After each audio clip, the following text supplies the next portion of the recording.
It's Colorado versus North Dakota State. That's the word on the street. The best basketball game is Colorado versus North Dakota State. The line opened at -7.5, and now it's up to -8.5. Will this be an easy win for CU, or will NDSU, North Dakota State University, give them trouble, specifically in the trenches? Well, look, they are. I think CU is going to win. The 8.5.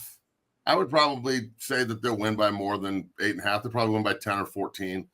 But to think that North Dakota State isn't going to come in and try and eliminate opportunity for Colorado by limiting the amount of opportunities they get offensively, you just don't know what you're talking about. So they're going to come in. They play 11-on-11 football. The quarterback runs the ball a lot. So it's going to be a big challenge on the defensive front. We're going to see if these guys they brought in the transfer portal, if Coach Lewis, who they just promoted, who I played with in St. Louis, and Coach Zapp and all these guys, the defensive scheme and the way that they're doing things, we're going to see if it translates and if we got a bad motherfucker at 3 technique. Last year, the 3 techniques in Boulder got, I don't want to say this in any off term, they got fucking abused, dog. And I played 3 technique there, and Smitty, you played 3 technique. You know the position. It is hard. But it's a man's position, and a good 3 technique can take your defense to places you don't think you can go. So that's going to be the key is the 3 technique play, and can you handle those double teams? Can you shed and make plays in the hole, or are you a gap eater? Gap eating. I was a good player in college on defense. I was a gap eater in the NFL, and guess what happened to me? I got moved to offense.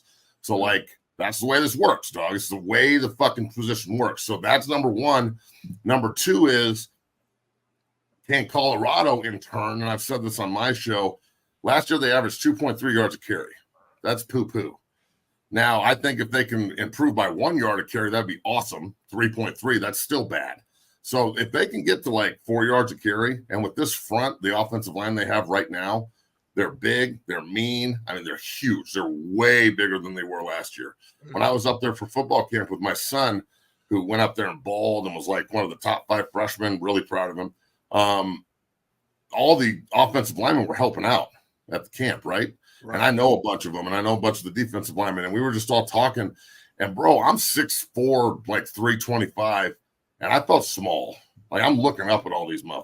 So they are big as shit. And I'm not saying that always translates, but you can just lean on people if you stop running lateral. So this with Pat Schumer's offense, can they get vertical and kind of control the time of possession and give it Shedeur a break? I said this on my show yesterday, and I hope I can reiterate this correctly. Bailey, maybe you can help me out. But when Shedeur Sanders doesn't have to do everything, Shedeur Sanders is going to be able to do anything. Just think about that. When Shedeur and Travis Hunter and Horn don't have to do fucking everything every week in order to win, and if they're off or they're sacked or we can't block anybody or we can't run the ball, we're screwed. When he doesn't have to do everything, it will allow him to literally do anything on the field. And if he's supported with a run game, look at Tom Brady's great teams.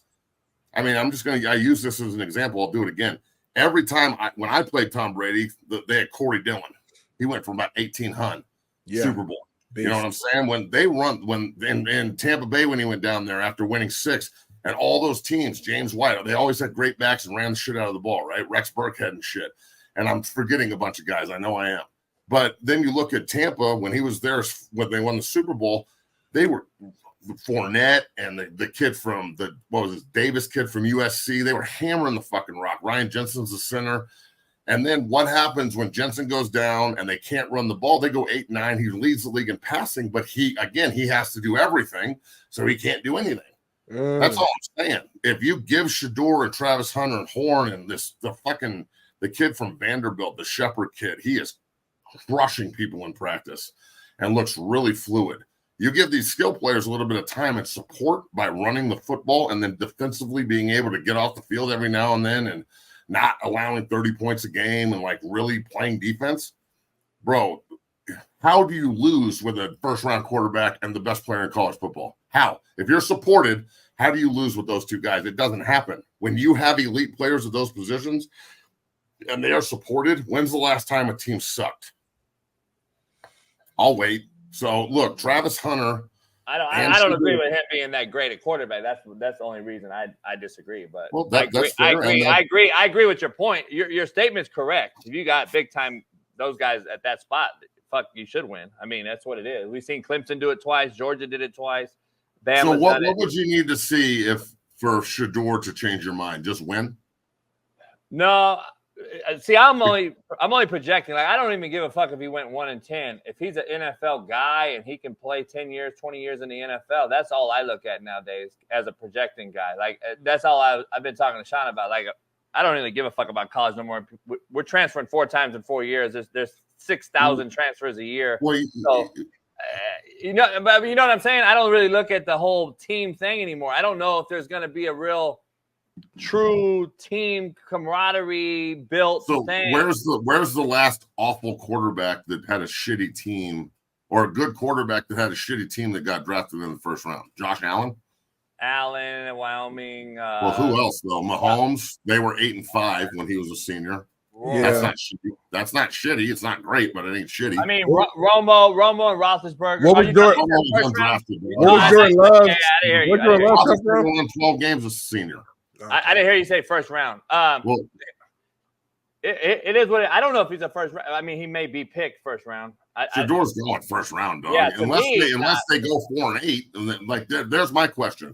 If they lose, if they don't win, is he still projected as a first rounder if he plays like he did last year? His numbers last year were insane. Well, insane, but the team lost 8 games. So where do you see let me answer your question. Like I'm going to answer the question you asked because it's interesting to me. Like you asked me what I look at. This is what I want to see from you said, or what I want to see from him. I want to see him get the rock out of his hands, knowing pre-snap where he's going, and then if post-snap something gets cloudy, he knows where to go and not take the sacks he took. And I get having an O-line that's shitty. I had it my whole life, but I got the fucking rock out, and I want to see his clock and his brain work so he can show me, hey, you know what? I'm going to the NFL. I may be in Carolina with no offensive line. I got to show that I can get the rock out.